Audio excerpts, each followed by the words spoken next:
Hi and welcome back to Apron Improv. I'm Gwen and thanks for coming to my kitchen. Today I'm going to show you how to make a pumpkin roll, which is everybody's favorite holiday treat, at least that it is in my family. So it's not as hard as what you think it is. It's simply just a cake, which is very much like a sheet cake. You roll it up and you have to let it cool down and then you fill it with icing and roll it back up. And it's really that simple. Take a screenshot of the ingredients list so that you can refer to it along the way, because there are some technical steps and I don't want you to miss anything.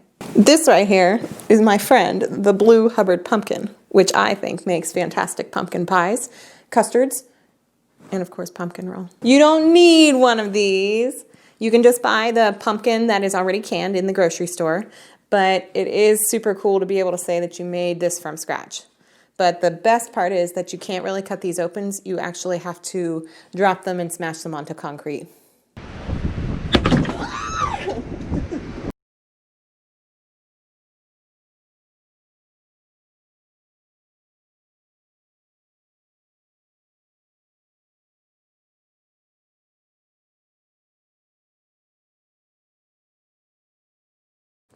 I am first going to crack a total of 6 eggs into this. I've also left my eggs sit out to room temperature because they get nice and fluffy. If you use them cold, it still works too. So there's just something about having a room temperature egg that actually makes your baked goods turn out a little bit better. I am going to be making a double batch of a traditional pumpkin roll here in this video because I like to be able to have 2 done at one time because my family is quite big. So if you do not want to have a double batch of pumpkin roll, which I don't really know why you wouldn't, you can simply go back to the ingredient list and cut things in half. So just FYI. All my references will be made for a double batch. So 6 eggs, and we're gonna let this beat on high speed for 5 minutes.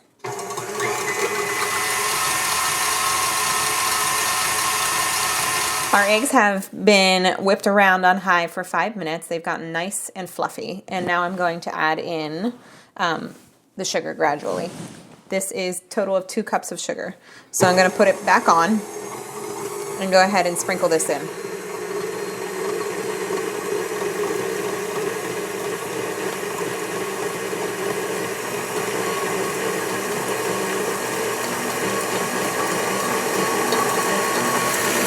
Next, I'm going to go and add my pumpkin. This is 1 1/3 cup.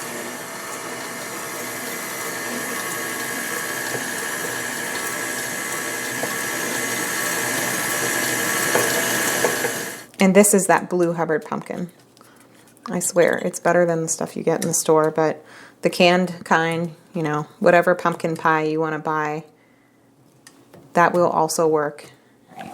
And then I'm going to also add 2 teaspoons of lemon juice to this. Okay, total of 2 teaspoons lemon juice. Then we're going to mix this again back together.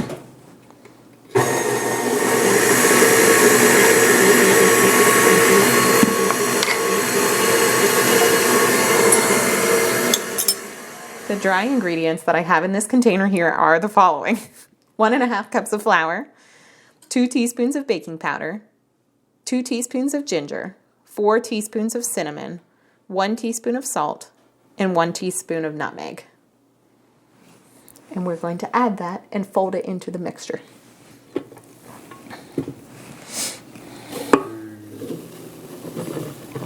I'm going to switch my whisk out so that I can use this attachment on the mixing bowl, because we're going to fold in the dry ingredients instead of whisking them. So I don't want to over mix the dry ingredients into the liquid, because you would create more gluten in your flour and your cake would not be light and fluffy and airy. Instead, it would be more dense. So make sure not to over mix this. You also activate your baking powder whenever this is going on, so you don't want to overmix it or let it sit too long. So my oven is all ready to go at 375 degrees. That's all I'm going to do as far as mixing it. We'll check it here just to make sure all the flour is correctly incorporated too. I'm gonna have this go mix like 2 or 3 more times around the pan, just to make sure everything's well incorporated. And then I'm gonna put it on the baking pan. Good enough. You see how big this pan is? It's humongous. And it is one of those ones that are double. So there's an air layer in between the 2 pieces of metal. If you're cooking with a baking sheet, which is just metal alone, your cake is going to cook faster. So just be cautious not to over bake your sponge. Otherwise, whenever you go ahead and you roll it up, it's going to crack. So it's always actually better to be a bit, like, I don't want to say underbaked, but you definitely don't want to overbake it. But when you have 2 levels of the metal on a baking sheet and there's an air space in between the 2 sheets of metal, it gives it a little bit of a buffer. So for me, it averages out to be 2 minutes longer on sheets like this compared to flat metal sheets.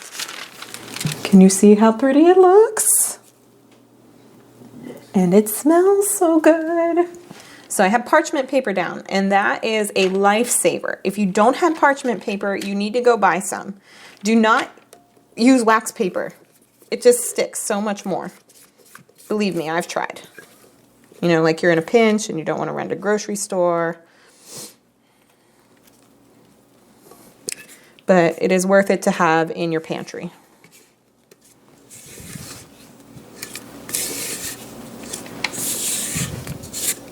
And it pulls right off, you'll see. Okay, so I'm just going to smooth this out and I'm going to top it with walnuts.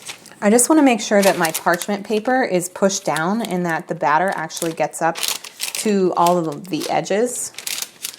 And you want to smooth it out. Like, you think that this would settle and it would all be perfectly level, but it's not. And yes, it is very thin. There's probably only 1/4 of an inch of batter depth-wise on the whole surface of this pan. But that's right, because I mean, you only want it to be about 1/2 inch thick batter-wise whenever you roll it out after it's all cooked. So just smoothing it out. And I always forget to put walnuts on at least one of these whenever I'm making them. Always. If you're going to go nutless, then this is what it looks like. But if you want walnuts on top, or pecans, or whatever nut of choice you want, this is when you need to add them. I literally almost forgot to do this with the last batch that I made after I chopped the nuts and I set them right beside the stove. So, I don't know. My brain just doesn't work all the time. That's what kids will do to you. Or lack of sleep. Or maybe all the above. Whatever. So anyway, this right here, I have about 2 cups of chopped walnuts. And I'm just going to evenly sprinkle them across the top. This is our sponge, and I'm going to put it in a 375-degree oven for 15 minutes exactly. You can check it at 13 minutes to make sure that it is not overbaked. If you start to see browning on your edges, then go ahead and rotate your pan and put it back in for 1 more minute, and then recheck it, and then pull it out.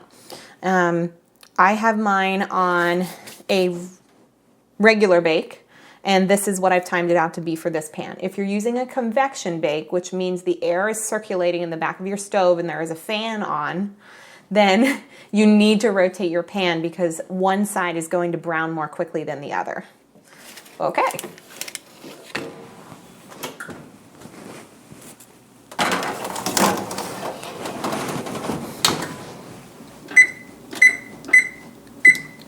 Minutes. I'm going to make the filling for the pumpkin roll second. Our cake's still in the oven baking. It will have to be flipped out and rolled up and allowed to cool, but in the meantime, you can whip this up. Pro tip, always let your cream cheese and your butter come to room temperature because it is not going to go together. It'll be lumpy if you don't let it be, room temperature and go together super soft. I always use a whisk for this part. It just kind of slices through everything and makes it blend more together. Total, I have here 1 stick of butter and I have 12 ounces of cream cheese. Just FYI, the little packs of cream cheese in the grocery store are 8-ounce blocks, and my single recipe then calls for 6 ounces. So you just need to buy 2 of those little blocks, and then you can at least get through this double batch. So the amount you need total is 12 ounces of cream cheese. That's the end of the story for this recipe. Okay, let's put it in the mixing bowl. I know, a lot of math today.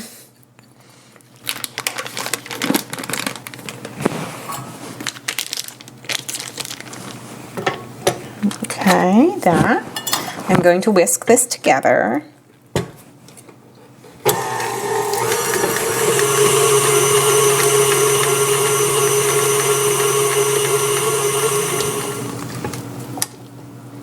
Make sure I have everything real evenly distributed.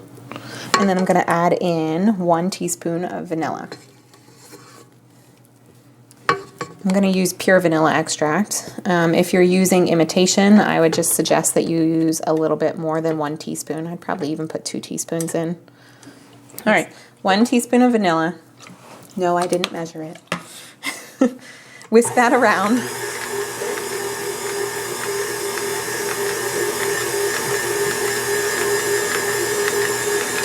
All right, put it on stir, and then slowly add your powdered sugar and try not to make it go poof everywhere. I'm gonna turn it off, and I'm gonna put some in the bottom of there.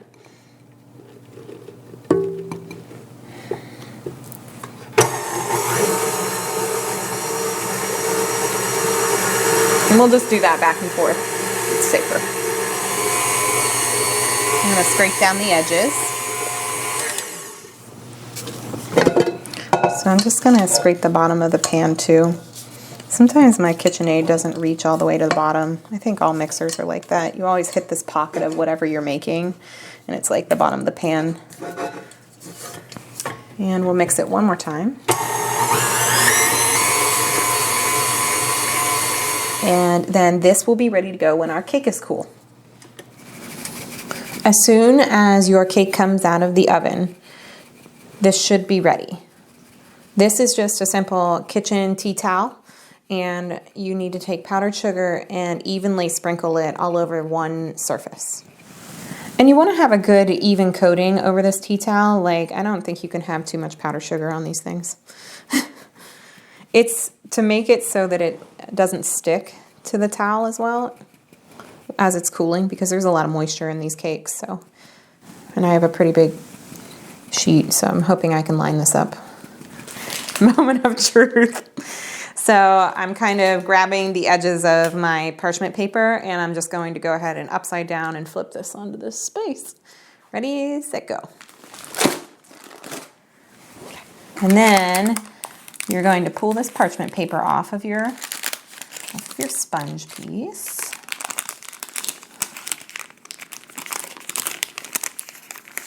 It is very hot. Just try not to burn yourself. But see how easy this comes off? It's like no work at all. Wax paper, it sticks a lot more.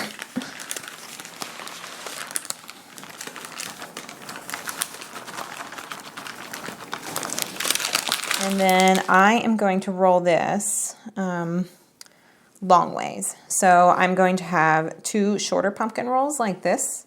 So let me just go ahead and do it this way.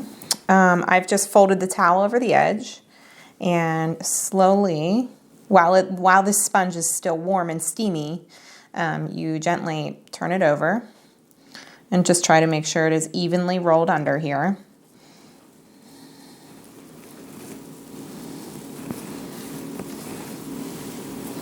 Okay. And then you're going to let it sit in this rolled up position until it is totally cooled down.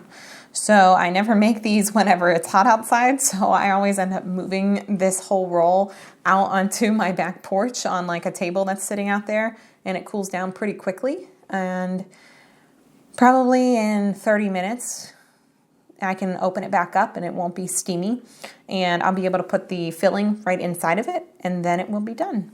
So I'm going to take this out on the back porch. So I'm going to open up my cake, unroll it, because it's all nice and cooled down. It's okay if it breaks a little bit. You're gonna roll it right back up and it won't matter. You just don't want it to break the whole way down into the line. Like you can see it's cracking a little bit there, but that's okay. So then we're gonna take our filling and just evenly put it the whole way through it. The filling will hold those cracks together. It's like glue. So.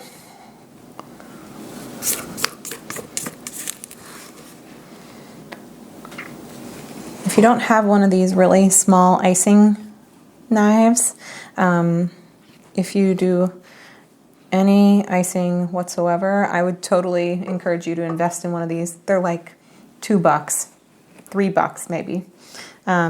You can use a butter knife if that's all you've got on hand. That works fine. This just seems to push icing around a little bit nicer.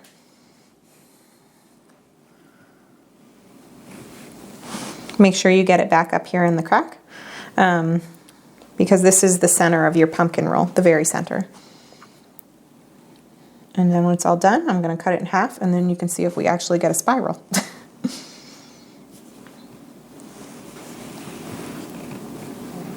So then I'm just going to roll this back up, and that powdered sugar that we sprinkled on the towel is going to help it from sticking to it. If it sticks some, that's fine too.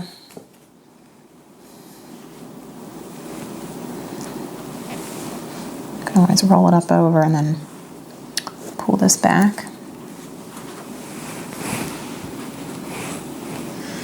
And that's really it.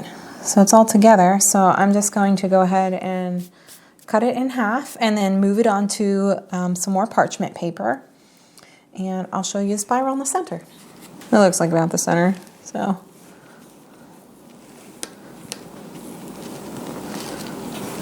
right. I'm going to trim the edges off too.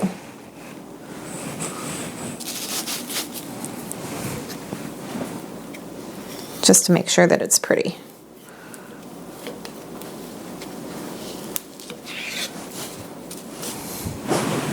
So I just wrap these up. You can sprinkle them with a little more powdered sugar here, like just to make sure that the top is pretty. Where people see them, I normally do that. And then they're all done. You just put them in the fridge, or you can freeze these. So if you're making them early, they're a really easy thing to take with you if you're traveling for the holidays. So I hope that you enjoyed.